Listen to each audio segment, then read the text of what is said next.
Hello, we are Memphis Kim University, and today we are doing a very difficult trigonometry topic, which is verifying trig identity. So what's going to happen is that we're going to have these equations here. They're going to be true equations, and what we want to do is we're going to prove that they're true. Prove that this is equal to this, prove that this is equal to this, and so on. It's going to be pretty similar to our last video, where we're using trig identities to simplify trig expressions to be other trig expressions, and we have various strategies for that. Hopefully after this video, while this might be difficult, you'll be able to gain the some hints, some tricks, some experience in order to do these questions to make them a little bit more manageable, a little bit more approachable.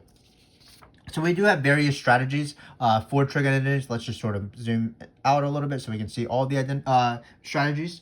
So keep in mind that there's no one way to do all these trig identities questions, which is why some people think this is hard. This is unlike graphing trig or finding trig values on the unit circle, where you can do the same thing over and over and over again. There's going to be multiple ways to do these questions, and sometimes people don't like choice because they want to be told, let me just do all these steps. But in these questions, what we're going to do is, what we're going to see is that while we have all these tricks, some tricks are not going to be advisable to be employed in certain questions. The order of the tricks are going to be used in different ways. So what we're going to do is we're going to really have to experiment a little bit.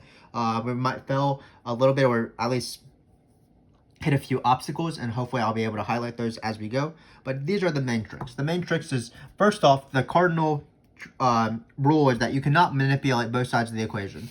Basically, you can't bring things to other sides, because while all these statements will be true, we're trying to verify that they're true, so we're going to pretend that we don't know that they're true. So we're not going to be able to take add sine squared, for example, to both sides. That's not how you do these questions, because then you would already know that they're true.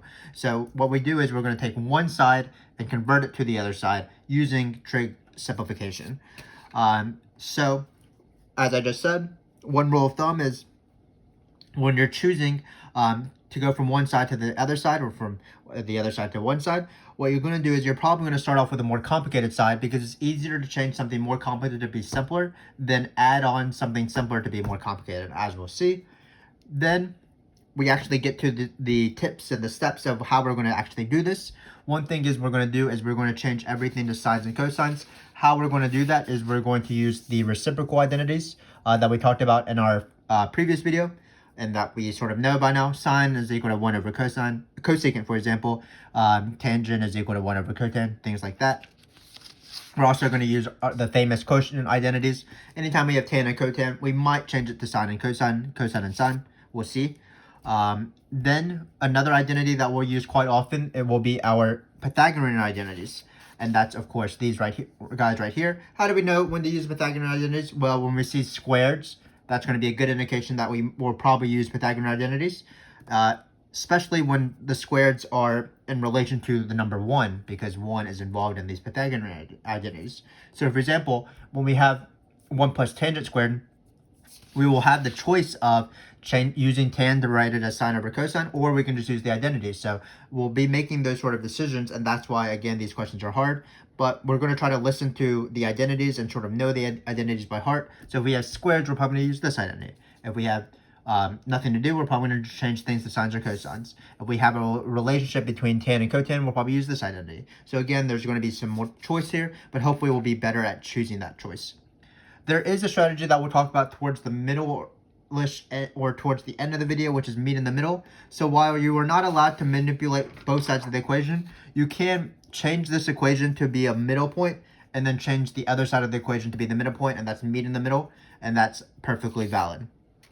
Finally, the step that my students hate the most, which is there's sort of an art to this. There's a way to go about this. Again, it's a pretty tricky a tricky process. And what we're going to do is we're going to try to follow our heart. And what I mean by follow our heart is that we're not going to use our brains. We're just going to look at the question, listen to what the question is saying, and then just employ the first thing that comes to our mind, or first thing that instinctively our heart tells us to do. Basically, if we see things that are going to be factored, we're just going to factor things. If we see fractions to be added, we're going to add fractions. If we have sums and differences in the denominator, we're going to multiply by the conjugate like we did at the end of our last video. So no need to keep talking about this. Again, just be wary of the steps as we go. These two main are are not really steps, they're really just hints and guidelines. But just keep in mind that we're going to be using identities. We're going to change things to sines and cosines, and we're going to be doing algebraic steps, following our heart. And let's see that in action with these questions. This is the best way to practice, just do a bunch of questions. So in this case, what we want to do, and for this first one, is verify this trig identity. Again, what you want to do is you want to take the harder side or the more complex side and change it to the easier side. So what we're going to do is we're going to start off with the side and hopefully get to secant x. So we're going to have cosecant x, tan x. So looks like the only thing we can do is just change everything to sines and cosines. This seems like it's a very valid strategy because this might cancel out a little bit. So we're going to change things to sines and cosines. Cosecant of x is 1 over sine of x. And tangent of x is sine of x over cosine of x. So this seems like it's the right thing to do. Of course, does this work? It does. You cross out these sine of x's, you're going to be left with 1 over cosine of x. You hope and pray. See if it's this side. It is this side because 1 over cosine of x is equal to secant x. So in this first question, we only employed really one strategy, or really the identity strategy is really changing everything to sines and cosines. But we just changed everything to sines and cosines, and we were on our merry way. So in this question, the next question, you want to be wary anytime you have squares that you might be using the Pythagorean identities. For example, you might get carried away and you might be like, well, it looks like we should take out a sine of x, so I might take out a sine of x, but things will get a little bit more complicated. So you just should be wary that I want to use the Pythagorean identities as possible, especially when you have a sine squared and a cosine squared, because that is equal to 1. Another thing that you can think about is that you want to be careful with pairs of functions as they're presented to you. So, for example, anytime you have sine and cosecant x, you want to be thinking about, well, cosecant of x can be written as sine of x. Less interesting would be like sine of x and secant x. So you want to, because that really has no relationship. So sine of x, cosecant x, great relationship. Cosine x, secant x, another reciprocal relationship. Tangent and sine of x, that is a relationship because tan of x can be expressed as sine over cosine. So just keep in mind with those. So first strategy, again, we're going to go from this harder thing to this easier thing. Let me can zoom in. Why not? So we're going to take this harder thing, go to this easier side. Sine of x and cosecant x, this is just sine of x times 1 over sine of x. So employing the strategy, change everything to sines and cosines. If you have no idea what to do, just change all the non-sines and cosines to sines and cosines. Because usually that makes things a little bit nicer. But again, just be wary that sometimes you make steps and you'll hit a roadblock, but that's perfectly fine. Just erase your work and just move on and try another step. But in this case, it looks like it's going to work because sine of x times sine of x, or over sine of x is of course 1. So this is 1 minus sine squared x. Is this the other side? Well, it is because of the Pythagorean triple. Sine squared is equal to cosine squared x equals 1. So sine squared x is equal to 1 minus cosine squared when we bring that to the other side with subtraction. So, sorry, I was doing the other way. We want to isolate cosine squared x. So we bring sine squared x to the other side. Still worked. 1 minus sine squared x is cosine squared x. So this is just cosine squared x, and we are done. Again, going from a harder thing to an easier thing using identities. So now we have the next question, secant squared x minus 1 over secant squared. One thing you could do is you could break up this fraction because that's allowed in numerators, and you might need you can manipulate things. I think you'll be able to get the answer fairly quickly as well. Again, there's multiple paths to do this question, but I always want to be wary of triples, Pythagorean identities. Secant squared and 1, that's sort of ringing alarms in my head because I know that that is involved in a Pythagorean identity. Secant squared minus 1 will be tangent squared because when you bring this one over, so this should be tangent squared x over secant squared x. So now it looks like we need to use the strategy of changing everything to sines and cosines so that we can eventually just get a sine. So tangent squared is the same thing as sine squared x, sine squared over cosine squared because tangent is sine over cosine. Secant is 1 over cosine, so secant squared is 1 over cosecant squared. And that's perfectly lovely, of course, because these, when you divide by fractions, it's the same thing as multiplying the reciprocal, so these cosine squares will cancel. You'll be left with sine squared of x over 1, which is exactly what you want, sine squared. So keep in mind, though, that we could have done another strategy. Another strategy, again, would have been split up the numerator, so it'd be secant squared x over secant squared x. That's just 1. Then you would have minus 1 over secant squared x, that's going to be cosine squared x. You would have 1 minus cosine squared x, that's sine squared x. So again, there's multiple ways to do that. And sometimes they're around the same difficulty, and sometimes one is a lot easier than the other. So you just want to be wary that you might need to switch up your strategies every once in a while. This is something, again, that's not a perfect method. There's not one way to do every single question. You do need to think about it a little bit, which is why this is a little bit hard, but why we're doing this in the first place, to get a little bit more practice. So now we have a somewhat more difficult thing because we have a cube, but this is really where listening to your heart. So one thing that if you look at this question, notice that none of our strategies that we've already encountered seem to make any sense here. We don't want to change anything to sines and cosines because everything is tangent x. We also don't want to probably use our Pythagorean identities. While they're valid, we can change this tan squared, for example, to secant squared, but it doesn't seem to make any sense because both sides, again, only have tangent. So while those strategies work for other questions, again, not every strategy works for every single question. So in this case, what we're going to do is we're going to probably follow our heart because we have no else to do, sort of no other strategy. I'm going to consider this the harder side because it has a fraction and it's a cubed. But again, what should my heart tell me? Well, I know a formula for factoring difference of cubes. And what do you know? You're actually going to get this times this, and it's all going to cancel out.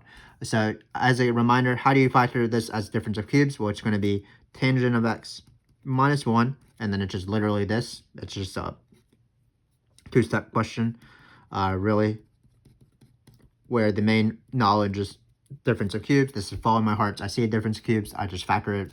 So this is tan of x minus 1. This is going to cancel out, and you're going to be left with this. So this is not even a trig question. This is really an algebraic question, which happens sometimes. So it's going to be this, and we're done. So no need for knowing any trig things. But again, we sort of knew that that was going to happen in this question because everything was in terms of tangent. So just keep in mind your algebra steps as well. Same thing in this question right here. So looks like I have two fractions to be added. My heart just tells me just add those fractions and potentially good things will happen. We might be able to get to this 2 secant squared x at the end. It's really hard to recognize this. For example, this would be the more complicated side, so it'd be really hard to write this as cosine and somehow manipulate it to this. But my heart tells me there are fractions to be added together. Just add those fractions and see what happens. In order to add fractions, of course, we practiced this in the last video, but you do need a common denominator. And oftentimes in these trig questions, the easiest common denominator is just multiply one denominator by the other. So in this case, we're going to have 1 over 1 plus sin x. We're going to multiply by 1 minus sin x over 1 minus sin x. Then we're going to add, we're going to take 1 minus sin x and do sort of the reverse, multiply by 1 plus sin x, 1 plus sin x. So it's 1 plus sin x, 1 plus sin x. Running it over here, but we should be good to go. So this is going to be, common denominator will be 1 minus sin x times 1 plus sin x. So it'll be 1 minus sin x times 1 plus sin x. We'll multiply that later. And then in the numerator here, we're going to have 1 minus sin x plus 1 plus sin x. So that's going to be pretty lovely, if you can tell. One thing that as you're doing these questions is while you're not able to manipulate both sides of the equation, what you want to do is you always want to be wary of what you want to eventually end up because it's easier to end up somewhere when you're always looking at it. So in this case, when I add these, I'm pretty happy because I notice I need a 2. And when these signs cancel because negative sine of x plus sine of x is 0, 1 plus 1 is 2. So I'm like, this is probably the right thing to do because I have a 2 here. Now, all we have to do is get rid of this fraction, and hopefully somehow this is equal to secant squared. And well, how is this equal to secant squared? This next question won't involve much room, so I'm going to use a lot of the space for this question right here. But it looks like we're going to just multiply this out. This is really the reason why we combined it into one single fraction. So it's going to be 2 over 1 minus sine squared because we have a difference of squareds here. Well, 1 minus sine squared, that's a great thing to get because 1 minus sine squared is going to be cosine squared. Because sine squared x plus cosine squared x is equal to 1. So in this case, it's going to be 2 over cosine squared x. And again, a very lovely thing to get because cosine of x is equal to 1 over secant. So secant is 1 over cosine. So this 2 over cosine squared is just 2 times secant squared. So just notice how I let the question sort of guide me. I see I for fractions. Don't really know what to do, so I add the fractions together. Then when I add the fractions together, good things happen. Have a difference of squareds here, but then that introduced the identities that I'm able to use. So sometimes you use identities immediately, and then you do algebraic manipulation. Sometimes you do algebraic manipulation, and then you use the identities when they appear. So it's sort of a given situation where there's different steps. Algebra or trig, trig or algebra, trig or just algebra. So again, this is why this question is hard. But once you do enough of these questions, you sort of have an innate feel of what to do first and sort of how to manipulate things. One easy thing is that whenever you're expressed as this, this sort of construction, something of pi over 2 minus x, the complement, that's an easy sort of step to do. One easy step to do is immediately apply the cofunction identities to get rid of that pi over 2 minus u. So again, if you have an angle, pi over 2 minus that, of course, is the complement.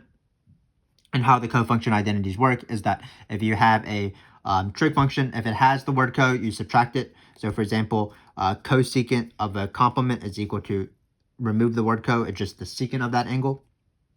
And then if you don't have the word prefix co, you add a co. So for example, if you have secant of the complement, well, secant doesn't have the prefix co, so you're just going to add it. So it's going to be cosecant. So that's why they're called the cofunction identities, because you add the word co or you subtract the word co.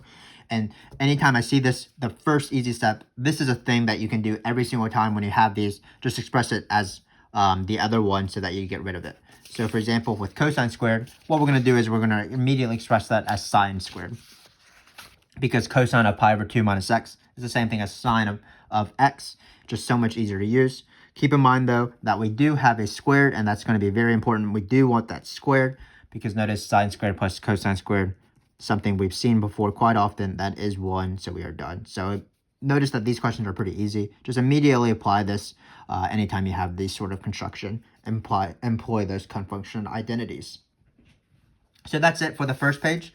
And again, hopefully as you go through this, you'll be able to gain experience and you'll be able to have some sort of say on how to do these questions. So the next question looks like one where the main strategy will be changing everything to sines and cosines, because we have 4 different functions. And how are these 4 functions related? Well, they can all be expressed as sines and cosines. So let's just see how this goes. I'm going to take this guy right here because this is perhaps the more complicated side, because we'll have sine of x over cosine of x and adding fractions. So it's going to be sine of x over cosine of x plus cosine of x over sine of x. Because that's how those are the quotient identities. Cotangent of x is this, tangent of x is this. We practiced this before. Anytime when you have fractions, 2 fractions, you want to add them together. So it's going to be sine of x times sine of x over sine of cosine of x, sine of x. So the common denominator will be this one times this one. Cosine of x times sine of x now.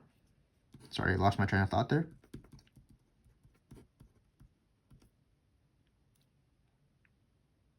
Sorry, I'm doing this wrong. So on this first one, we multiply by sine of x, and on this one, we're going to multiply by cosine of x, so cosine of x. So let me change that to cosine of x. So again, you always want to be super aware of your surroundings in these questions. Easy to mess up, but hopefully you can tell what's going on. Again, we're multiplying these things by the denominator of the other one in order to add these fractions. So why are we doing this? Well, it looks like we're doing good things because we have sine squared x and cosine squared x, which is what we want really. And then we're going to divide it by this common denominator, which is what the point of this was. Well, why is this a good thing? Well, anytime you have this identity and it's introduced, you're probably doing the right thing because you can simplify this pretty easily. Of course, this is 1. So 1 over sine of x, keep in mind is cosecant x. 1 over cosine of x, that is equal to secant x. So we're actually done here. So this is going to be 1 over, and obviously 1 over a times b is 1 over a times 1 over b. So we can split this up because it's multiplication and not addition. So it's 1 over sine of x times 1 over cosine x. Again, that is exactly what we want. So another question where changing everything to sines and cosines sort of was the rescue. And once we were ready, we were able to change things away from sines and cosines once we were able to recognize that we were able to get to that second side. So now we have this question right here. Again, there's sort of a choice. Should we do trig first or should we do algebra? So the algebra would be to multiply everything out, but that seems like it would be a bad step because when you multiply everything out, you'll have, for example, tangent squared, cosine squared, and that might be kind of complicated. So maybe the best first step is to immediately try to employ the identities first and then do algebra, because Pythagorean identities, again, you want to be able to spot when you have squares and ones and things like that. So cosine squared x, what is that going to be? Let's do that one because we're sort of more used to it. So cosine squared x minus 1 is equal to negative sine squared x. Just be careful when you're manipulating everything around. So this is going to be equal to negative sine squared x. What is tan squared x plus 1? That's more common. That's straight up the identity. We don't have to manipulate things. That's going to be secant squared x. So that's secant squared x. How are we going to get to tan squared x? Well, tan, what's the relationship between tan? When you have other trig functions, it's going to be sine over cosine. So we need to express this as cosine, but that's, of course, allow because the reciprocal identities of secant x is equal to 1 over cosine. So notice that the question really works itself once you're doing correct things. So you have negative sine squared x over cosine squared x. Again, this is the same thing as 1 over cosine. Multiplying by 1 over cosine is the same thing as dividing by cosine. This is lovely because sine over cosine is tan. So you have tan here. And we have a square because everything is squared. So notice that this was a lot easier than trying to multiply this out, foiling first and then trying to do trig identities. Perhaps if you did that, you would be able to get to the final answer, this negative tan squared x. But just keep in mind, perhaps your first real main decision is, should I use trig first or should I use algebra? And there's no right way. Sometimes it's algebra first, sometimes it's trig first. Again, just doing a lot of questions, you sort of get a feel for them. So here we have cosine of x is equal to 1 minus sine x equals secant x plus tan x. Here what I'm going to try to do is I'm going to try to show you the method of meet in the middle. So what we're going to do is, because neither of these sides are really more complicated than the other, what we're going to do is we're going to manipulate this side and then just leave it to this, get to a certain point and then try to get to that same point using secant x plus tan x. So let's see that in action. So remember in our previous video, when we have differences in the denominator or the sum in a denominator, what we want to do is we want to multiply by the conjugate so that we can get that sum and difference out of the denominator, because it's easier to work with in the numerator because you're allowed to break things up. So in this case, I'm going to start with this side. Again, I'm not going to break the rule manipulating both sides. I'm taking one side and meeting it in the middle from the other side. So in this case, I'm going to multiply everything by the conjugate, which is going to be 1 plus sine of x over 1 plus sine of x. So what you're going to get is you're going to get cosine of x times 1 plus sine of x. And then on the bottom here, you're going to get cosine squared x. Sorry, I did multiple steps in one, but this is going to be 1 minus sine x times 1 plus sine x. So this multiplied out, which is going to be 1 minus sine squared x. And of course, 1 minus sine x is equal to cosine squared, because sine x squared plus cosine squared is equal to 1. And this cancels out, so this is going to be 1 minus sine of x over cosine of x. So this is really where I meet in the middle. So I'm just going to stop this. I haven't gotten exactly to this step, but this seems like a more simplified form of this because, again, the sum and the difference is now in the numerator. So what I'm going to do now is I'm going to just leave this to the side. I'm going to start manipulating this side. And instead of going from this completely to this, what I'm going to do is I'm going to take this right side. I don't know left and right, but take this right side, get to the middle, and then that'll be good enough, because then I'll have a sort of a pathway to go from the left all the way to the right. So let's see how that in action. So I'm going to write secant x plus tan x. I'm going to express these as sines and cosines, because this is in sines and cosines. So it's going to be 1 over cosine of x plus sine x over cosine of x. Sorry, my handwriting is awful right now. But notice that 1 over cosine of x plus sine over x over cosine of x already has the common denominator that we want of cosine of x. So this is just 1 plus sine of x over cosine of x. So this is the meet in the middle. Because what this tells me is that I can take this first side, go to the middle point, and then go backwards from the middle point to get to the end point. So this is the strategy of meet in the middle. Some of my students like it a lot, especially when one side is not inherently a lot harder than the other side. So we were able to employ that. So let's take the next question. Looks like we have this and this. In my opinion, this is the more complicated side because it has a cotangent squared. Also, the sum is in the denominator. So let's work with this side instead, and let's not work with this side. So we're going to start off with cotangent squared over 1 plus cosecant squared. Again, to get rid of sums and differences in the denominator, what you do is you multiply by the conjugate. So we're going to multiply by 1 over cosecant x over 1 minus cosecant x. When you're multiplying this, usually you don't want to distribute the top. You only want to distribute the bottom because you're multiplying in the bottom. So we get 1 minus cosecant squared x.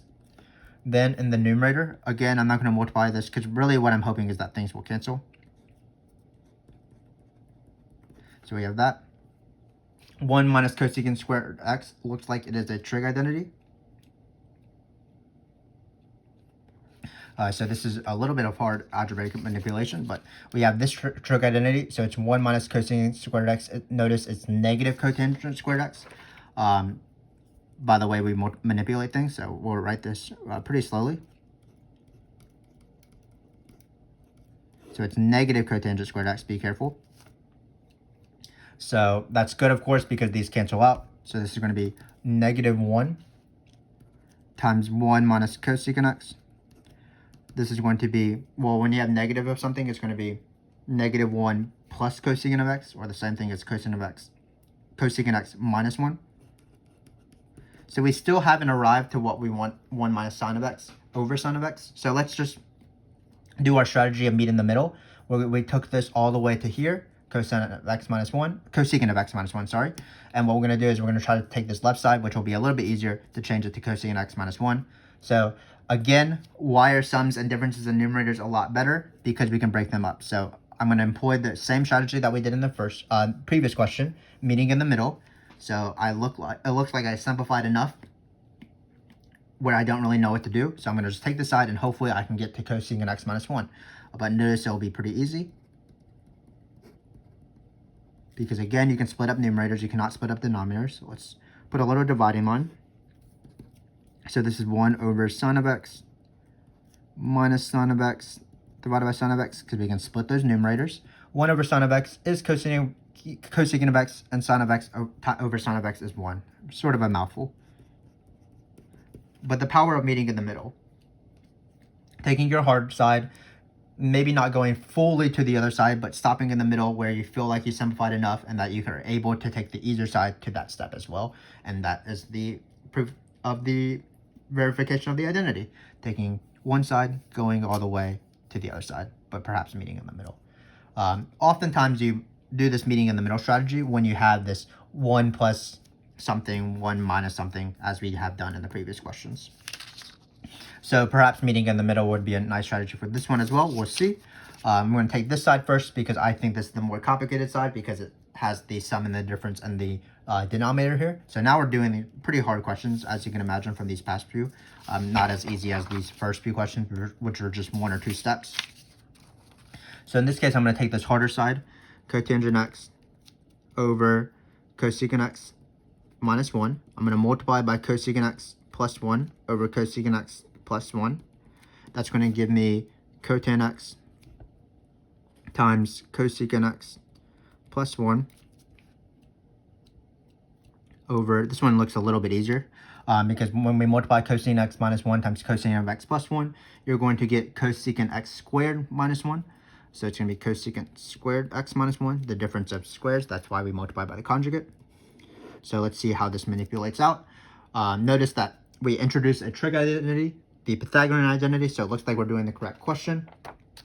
Cosecant x squared minus 1 is just cotan squared x. That's lovely because it'll cancel out with this guy.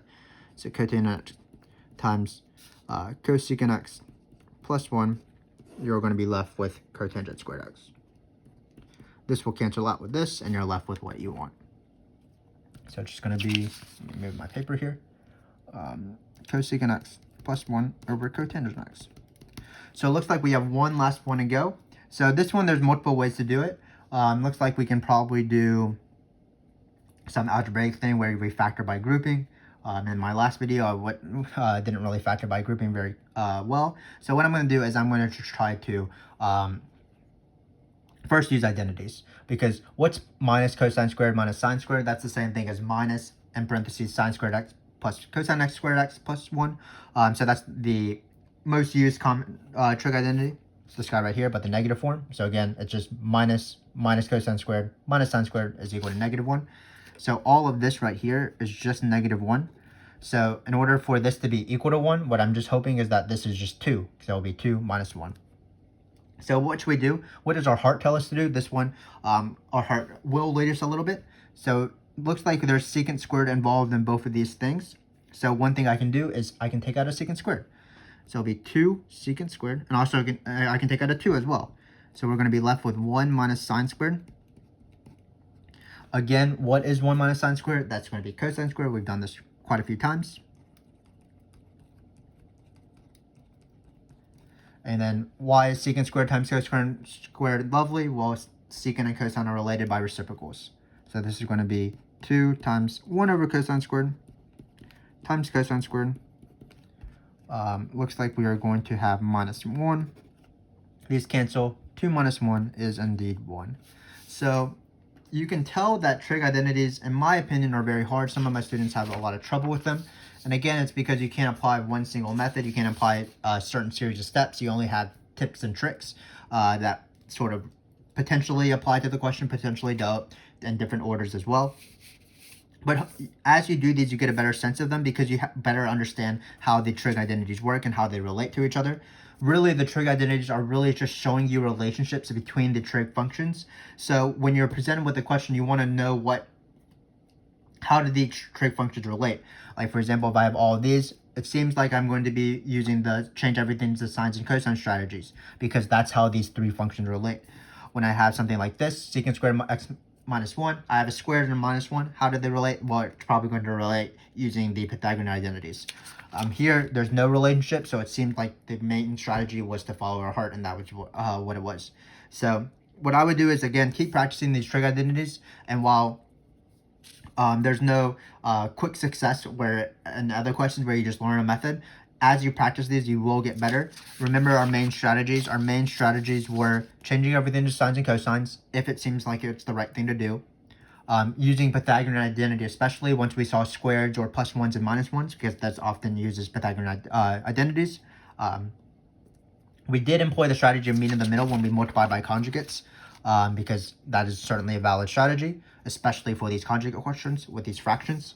And then finally, we did follow our heart in certain situations. We factored things when they were necessary. When we saw fractions to be added, we added them together, and we did multiply those by those conjugates. So hopefully this video allowed you to gain sort of experience in doing trig identities. Again, the main thing you want to do is just keep practicing. I wish you well as you keep practicing and you take your quizzes and tests. Until next time, next video we're going to be doing trig equations, which is a little bit different. Sort of the brother of trig identities or the sister of trig identities. So hopefully we will meet again in that video. Thanks again for watching in this one, and I hope you have a good day.